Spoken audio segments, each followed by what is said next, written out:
Hey guys, it's Ryan Schlutz, and thank you again for backing the Kickstarter. Now, I assume you received one of these decks, and hopefully both, wink wink. But the intent of this video is to kind of go through some of the gaffs inside and what routines I use them for. So let's just kind of hop into the first one. So one of the first gaffs you might notice is this smeared 8 of clubs. Now, of course, you can do like some kind of traditional Erdonase chain smear effects, but what I like to use this for, I utilize a move from my friend Rich Avila's. He had a booklet out called Above the Fold. I think it's since gone out of print. So luckily, Rich is an awesome dude, and he said I could teach this. So it's a cool move that kind of visually smears this card. So I'll just do a real quick, I don't have anyone here to kind of byplay with, but we'll just kind of go through like a quick performance-ish of it so you kind of see it in motion, and then we'll break it down. You know, I think I have a feeling here about a card. Yeah, I'll go with that one, I think. And can you reach over there and just touch the back of any card you want, please? This one right here is a good card. Can you please memorize it for me? Excellent. And we'll go ahead and lose that in the middle somewhere. Now, right now you're thinking of a card, right? But also remember, I put a card here from the beginning. How crazy would it be if that actually was your card? It'd be pretty cool, huh? So, what was the name of the card? The 8 of clubs? Check it out. The 8 of clubs. What's that? No, it's the Joker. See, it hasn't been printed yet. See, you heard Jokers are wild, right? So they basically can represent any playing card. No, I can tell you're not convinced. So watch. We'll take the Joker here. And actually, I'll show you how they actually print cards. Now, they actually print the deck, you know, in large factories. But if you print one card at a time, you actually print it through the deck itself. So watch, there's the Joker. I'll watch at the other end and see it goes through the deck, and you see it prints right out the back. It's kind of crazy, right? Here, I'll tell you what. Can you go ahead and I'll let you pull out the rest of the way. What's that? Might be a little stuck there. Oh man, we should have probably waited. The ink wasn't quite dry yet. All right, so that was just a real quick basic performance. Something I like to do. Now, obviously, this is with byplay and people, and just this part right here is the reason I do it, is that they see the visual change using Rich's move, and then they get this nice, like, kind of, you know, delayed smear where the card looks normal, and all of a sudden it gets that smeared look. So, just real quick, how to do this. You have the real 8 of clubs you're going to force, of course. Now, I just use like a slightly different version of the Hoppinger force. Sorry, the under the spread force. You could do it from the top. I like to do it from the bottom. So I start with the force card on the bottom, and I just have the Joker somewhere in the deck, and I just have the gaff card on top. On top like this. So basically the real side is facing towards you. Okay. And then that's it. Now you just turn the deck around, make sure you don't switch the orientation of those cards. And I don't flash the 8 at the face, and I just go for the Joker. And I find the Joker, I put that on the table. Okay, and then you force the 8 of clubs. You can use any method you want. You can start on top, do like a riffle force. The spread I do is simply I bring down that card, and then I spread it under the spread as I do this. So from the bottom, I basically spread, and it kind of just takes a ride underneath the deck. And when they touch a card, essentially you're going to just coalesce this card in front of the card they actually touch. The way I like to do that is, so we'll just start the card spread. Is they touch this card. And essentially, I put my finger on it, and I make contact with the 8 underneath, the cold card. And what's going to happen is, as I lift it up, I just bring that card forward like this. Okay. So in motion, it looks kind of like that. You just bring it up, and it looks like the card. It's like the card they touch. So basically, this looks like that. And then boom, there's the force card. And of course, I can stay in the middle. We're good there. And now remember, don't change the orientation of this card. This mirror should be still facing away from you. And now obviously you can build this up and talk more. I just did it real quick for performance. I know, lame. But you have to turn this card around. Now seated is kind of weird. I just underneath the table turned it around. Usually standing, I'll sometimes just do it at the body. I'll just like I'll have them turn the card over, and while they're turning the card over, I'll just turn this card around like this and just kind of leave it towards myself. If you're at your leg, you can actually, this is the leg, you can push it off and then use the leg to kind of turn it around. And you can, many ways to get a card, but you have to just kind of turn it around and get a break underneath. Actually, you don't need a break underneath it, not yet at least. It helps to have one though. If you can get one, great. So that's it. So now you have this kind of necktie. They look at the Joker, they're like, what? And he says, yep, the 8 of clubs, got it. And now you just add it on top, and now you have the double. So at this point, they're probably thinking, this is the worst trick in the world. And you go, oh no, I haven't printed it yet. All the whatever byproduct you want to say. Now usually here I lift it up and get the double of squeeze and kind of flash the back. But really what you're doing is making it so that it kind of will lift. If you push down on the front, it will automatically lift up the 2 cards. And that will help in a second getting a pinky break. So with the cards like this, I'll swing cut them to the left hand. I squeeze at the front, which will lift up the cards at the back because we give them that little bend. Now I have a break on these 2 cards. So what's going to happen with the deck is, the deck's just cover, is the top card slides, and then your thumb will reach the 8, and then as a unit, you push these cards forward. And that's what's happening underneath the deck. So I push, my thumb makes contact right now, and then I continue pushing them as a unit. So at the back, you're gonna have these cards kind of stacked like this.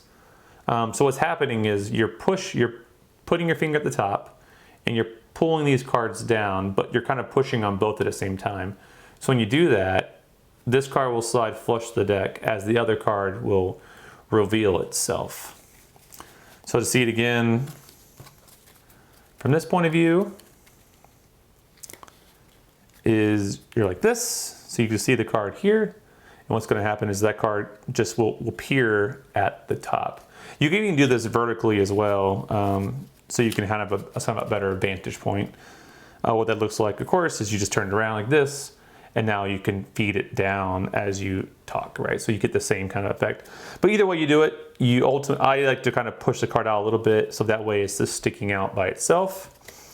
So they can see the normal 8. And you read, now I reach forward and I just squeeze the deck. And now it's legitimately kind of hard to pull out. And I'll kind of pull back, and eventually I'll let a little pressure go, then it'll just slide out. Of course, this is much better with the person because you reach forward, they struggle, and they pull it out. Now I should have waited till the ink dried and you get the nice effect. Now, the other way you can do it, of course, is doing like a Erdonase color change. So you could have, the real card on top, followed by the gaff card with the smear towards you. Do a double. Now do the Erdonase move, but when you get to this point, you can actually come back with these 3 fingers. And it's nice because now look at this, they actually cover those pips perfectly, and everything looks kind of copacetic.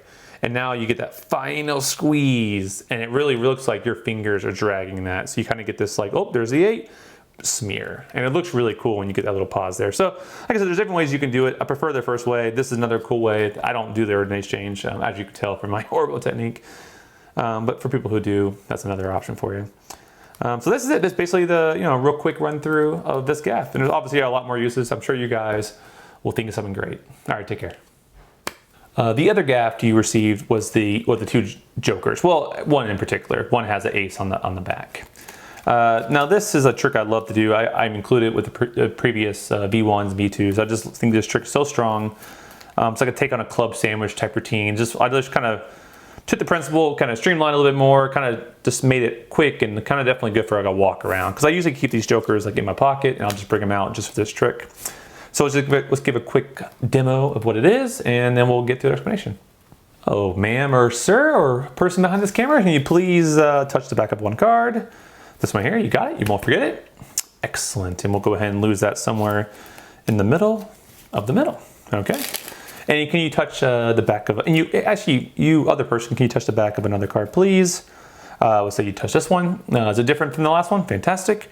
And the same thing, you will lose yours in the middle of the middle. Now, the thing is, I'm not gonna find the cards. No, see, I actually brought along the jokers. They're gonna help me find the card for you. Watch this. All you do is put them together, and then 1, 2, 3, one card actually jumps in between.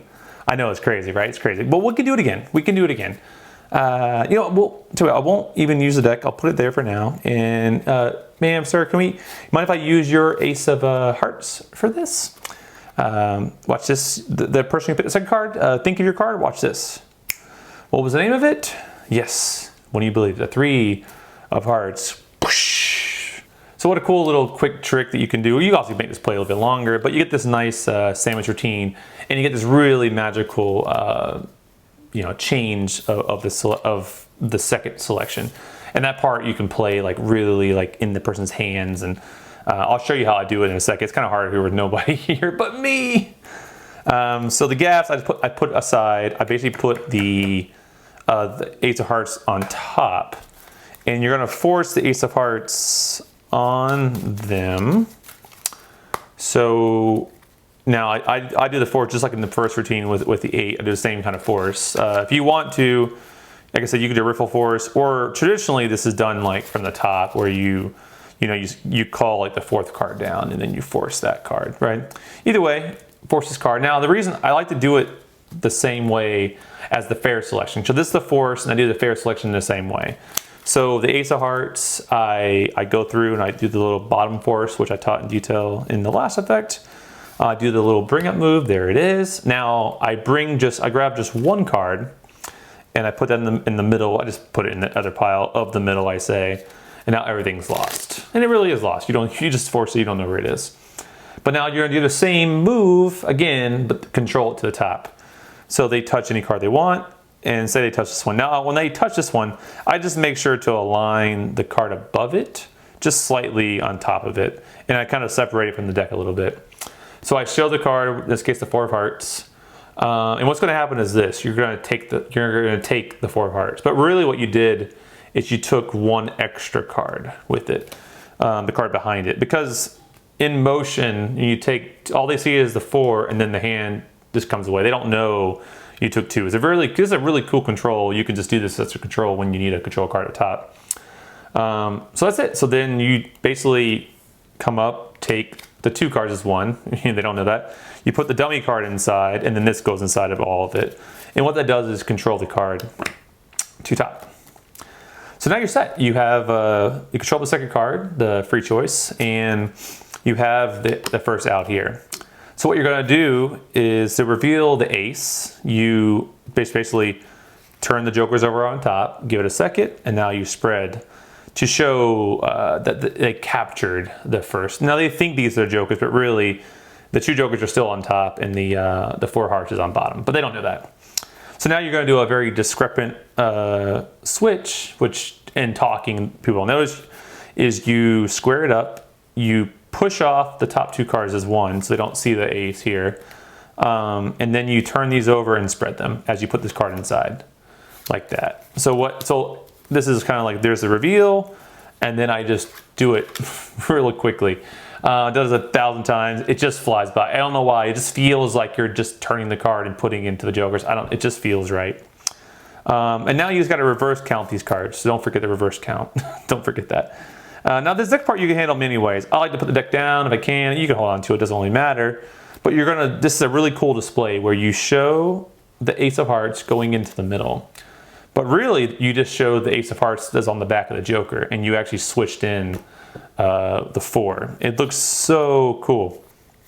Because you're getting this very discrepant switch. So really what's happening here is you take the Joker, you turn the hand over, really just showing the Joker, but now it looks like that's the card that you just showed, and then you take it off. I mean, in motion, it just really fools the eye. And now I usually at this point say, now we'll use the Ace of Hearts. I mean, they just saw it. They're very convinced this is the Ace of Hearts. Now I have them hold the card, and I'll come away after it. Now this is a good tip. If you ask someone to just take the card, they'll just take it and turn it over. So what you do is you hold the card, have them grip it, kind of pull on a little bit to make sure there's some tension.